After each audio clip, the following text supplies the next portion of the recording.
নমস্কার, অপরাহ্নের সূর্যতে আপনাদের অনেক অনেক স্বাগত। ভালো লাগছে।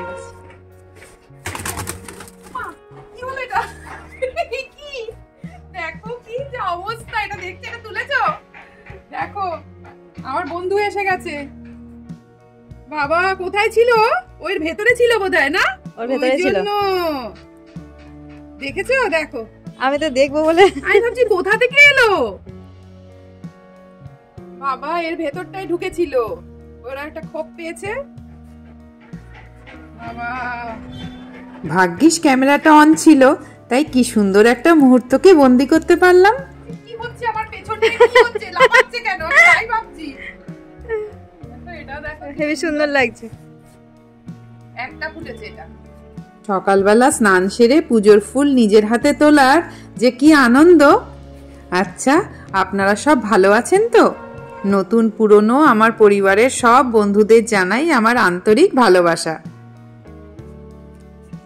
এইটাই দেখেছো কতগুলো, বাপরে পুরো এস এর মতো হয়ে গেছে। দেখো এস গুলো, একটা দুটো তিনটে চারটে পাঁচটা। ফুলের প্রতি আমার অগাধ ভালোবাসা, বিশেষ করে জবা আর গোলাপ, এই দু ধরনের ফুল আমার বেশি প্রিয়।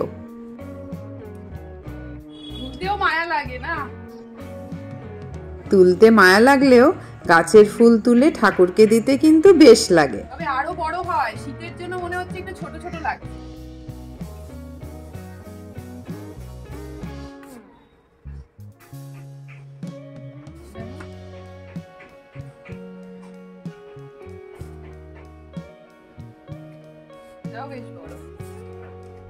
সন্ধ্যের সময় চা খেয়ে বসে এই সবার একটু ব্লগ দেখছিলাম। হঠাৎ মনে হলো একটু বেরিয়ে পাপড়ি চাট খেয়ে আসি। আসলে শীতের সন্ধ্যেতে মনটা একটু চটপাটা খাওয়ার জন্য একটু খাই খাই করে। আজ তো ভালোই ঠান্ডা পড়েছে, এই গরম তাওয়াটার পাশে এসে দাঁড়াতেই কি আরাম লাগছিল। শীতকাল মানেই তো বেশ জম্পেশ করে নানা রকম গরম চটপাটা খাওয়ার কাল। আর শীত তো আমাদের কলকাতায় অল্প কয়েকটা দিনের জন্যই গেস্ট হিসাবে আসে। আমি ঘুগনি চাট খাবো, একটা ঘুগনি চাট তোমার আমার হবে। কি করবে, আলাদা খাবে? খেতে খেতে ফোন এলো আমার হাজবেন্ডের খুব ছোটবেলার এক বন্ধু আর তার মিসেস, মানে আমাদের প্রিয় তনুদা আর পিঙ্কি আসছে আমাদের বাড়িতে। ওরা আসলে দুর্গাপুরে থাকে, কলকাতায় কদিনের জন্য এসেছে, তাই দেখা করতে আসছে। হ্যাঁ বল।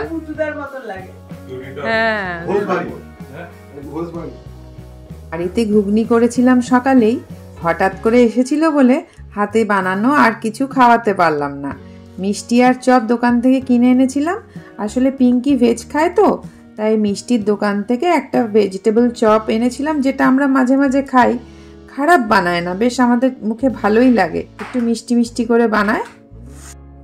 দেখি গিয়ে বলি যে রাতে গরম গরম লুচি আর আলুর দম করবো, খেয়ে যাও, সাথে নলেন গুড়ের রসগোল্লাও থাকবে।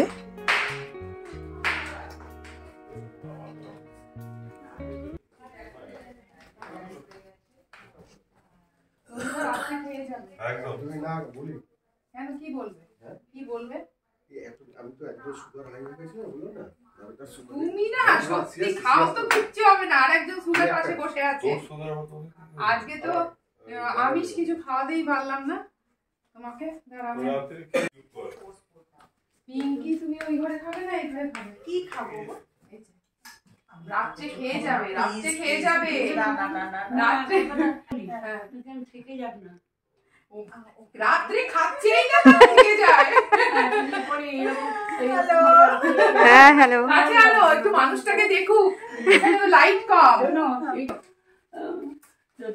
আমি সবসময় আমি ওই দিয়ে গেলে আমি সবসময় বলি আমি বিয়ের প্রথম এই কাকিমাদের বাড়িতে গেছিলাম। আমি তো যেতে পারিনি না, আমার মনটা তো তখন অন্যরকম ছিল। তুমি ওকে দাও, সেটা আমি কিন্তু তুমি ওকে দাও।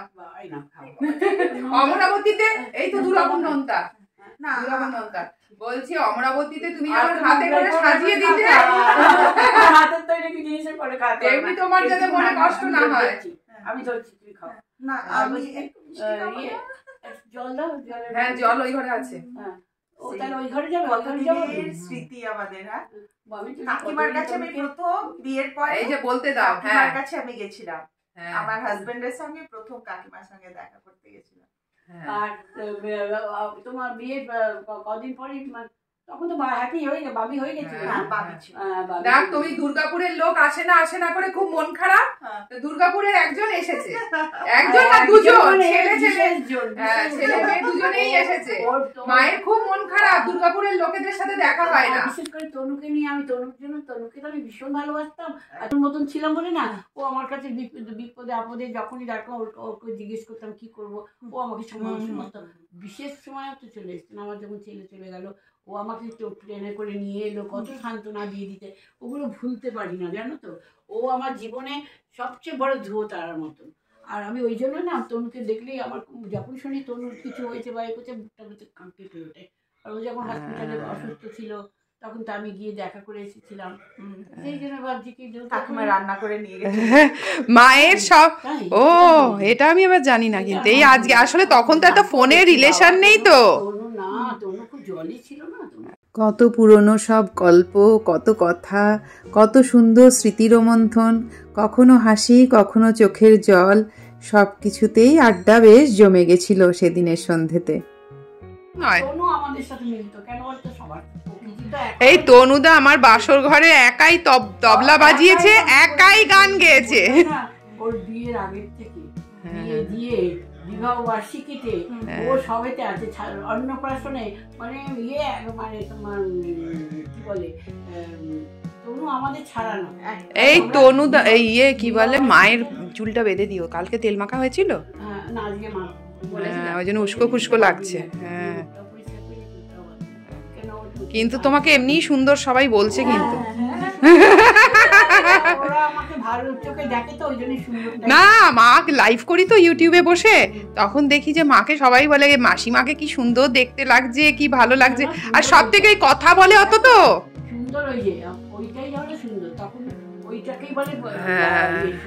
মায়ের আগের ইয়ে।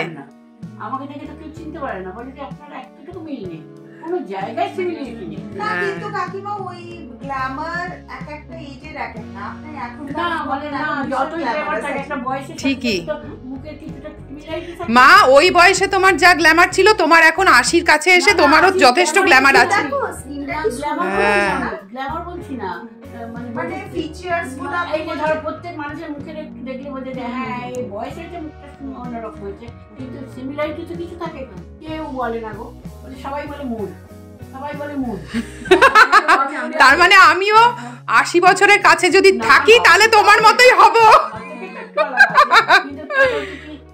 যেমন মাধবী বলো, আমরা সিনেমা আর্টিস্টরা যারাই বলো, তারা কিন্তু মুখে মিল আছে, মুখটা ভারী হয়ে গেছে, বেশি বয়সে ছাপ পড়ে গেছে। না সুচিত্রা সেনের তুমি দেখেছো? ওই অত সুন্দর দেখতে ছিল, লাস্টের দিকে একদম আলাদা হয়ে গেছিল। মানে হ্যাঁ,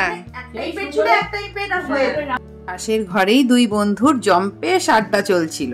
আমি আর পিঙ্কি মায়ের সাথে অনেকক্ষণ পাশের ঘরে বসে গল্প করে একসাথে 4 জন মিলে এসে এই ঘরে এসে আড্ডায় যোগ দিলাম। খুব সুন্দর কেটেছিল আজকের সন্ধেটা। যাকগে, আজকের মতো এতটুকুই রাখলাম ব্লগটা। দেখা হচ্ছে আপনাদের সাথে আবার পরের ব্লগে। ততক্ষণ পর্যন্ত আপনারা সবাই ভালো থাকবেন আর সকলকে ভালো রাখবেন।